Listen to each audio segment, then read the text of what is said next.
In the northwestern region of the sprawling clay kingdom, nestled in a quiet and remote village surrounded by an expansive forest, lived a young boy named Nor. His life was simple, defined by the quiet rhythms of daily survival. On this particular day, we find him diligently working in their modest, weathered home. His focus is entirely on preparing medicine, his hands moving with care and precision. The herbs he crushed were ones he had painstakingly gathered from the forest nearby, their medicinal properties his only hope to ease his mother's persistent illness.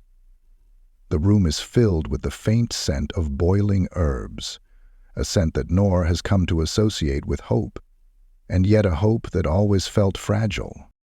His mother, a frail and kind woman, with tired eyes that still shone with love, lay on a straw mattress, wrapped in an old but carefully patched quilt.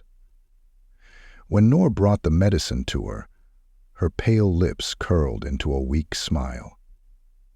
She drank it slowly, her hands trembling slightly as she held the bowl.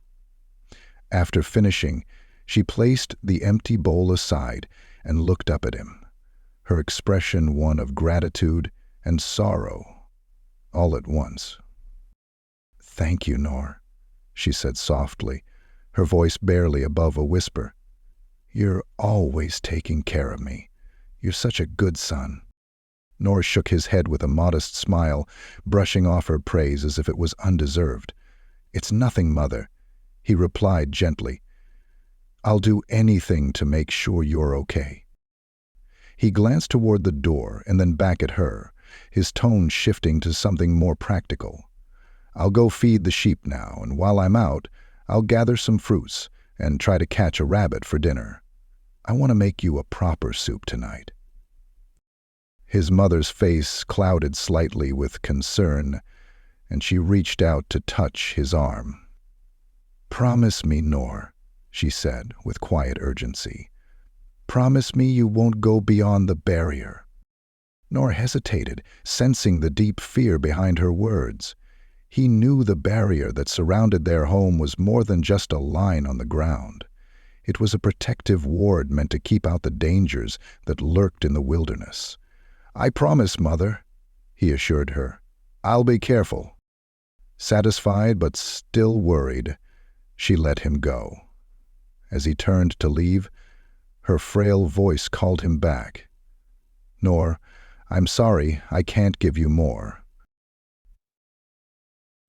Please deserve so much more than this, more than I can give. At the very least, you deserve so much more than this, more than I can give. At the very least, you deserve to choose how you live your life." Nor felt a lump rise in his throat at her words. He didn't know how to respond, so instead he gave her a reassuring smile. "Don't worry about me, Mother," he said quietly. "I'll be fine."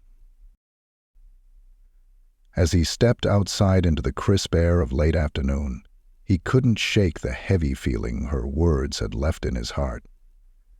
He focused on his tasks, tending to the sheep and carefully gathering fruits from the nearby trees. With a makeshift snare, he managed to catch a rabbit, his mind already thinking of the warm, nourishing soup he would prepare for his mother. That evening, as the sun dipped below the horizon and bathed the sky in hues of orange and pink, Nor worked in the kitchen. The aroma of the soup filled their small home, a comforting scent that made him think, if only for a moment, that everything might be okay. When the soup was ready, he carried a steaming bowl to his mother's bedside. "Mother," he said softly, setting the bowl down on the small table beside her, "it's ready. You'll feel better after you eat." He gently shook her shoulder, expecting her to stir, but she didn't. Confused, he tried again, his voice tinged with worry.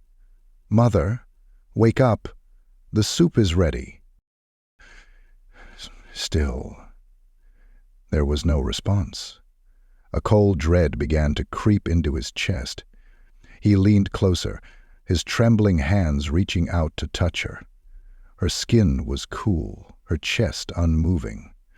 The realization hit him like a blow, and the bowl of soup slipped from his hands, spilling across the floor. "No! No! No! No!" he whispered, his voice breaking as he fell to his knees. He clutched her lifeless hand, his tears falling freely now, soaking into the quilt. He sat there for what felt like hours, his sobs the only sound in the stillness of the night. The next day, with a heart weighed down by grief, Noor dug a grave beside his father's, who had passed many years before. He placed his mother to rest, his hands trembling as he laid flowers on the mound of earth. He stood there in silence, his tears long since dried, but the pain in his chest still raw and unrelenting. The days that followed were a blur. Noor moved through them mechanically, performing his chores with a hollow efficiency. He hunted, tended to the sheep, and read books he found in their home. The nights were the hardest. Alone in the quiet house, the loneliness pressed down on him like a suffocating weight. One day, while organizing the shelves, Noor came across an old, tattered book. Its cover was worn, and the pages were yellowed with age. As he opened it, a wave of nostalgia washed over him. This was the book his father used to read to him when he was a child, a book filled with tales of adventurers and their heroic deeds. He could almost hear his father's voice again, recounting stories of brave warriors who lifted curses, battled colossal monsters, and sought out legendary treasures. His father had always spoken of adventurers with admiration, calling them protectors of the weak and vanquishers of evil. Noor sat there for hours, reading and reminiscing. His father's words echoed in his mind. Now, a adventurer's life is one of courage and determination. They face the impossible and fight to protect what matters. The memory stirred something within Noor, a longing, a spark of determination. He remembered his mother's final words, "Choose how to live your life." For the first time since her passing, he felt a sense of direction. He decided then and there that he would become an adventurer, no matter what it took. The next morning, Noor stood before his parents' graves, his belongings packed and ready. He knelt down, his hands brushing the cold stone markers. "Mother, Father," he said, his voice steady but filled with emotion. "I'm going to the city. I'm going to become an adventurer, just like the ones in the stories." He rose to his feet, took a deep breath, and stepped beyond the barrier for the first time. The road ahead was uncertain and full of danger, but Noor's heart burned with determination.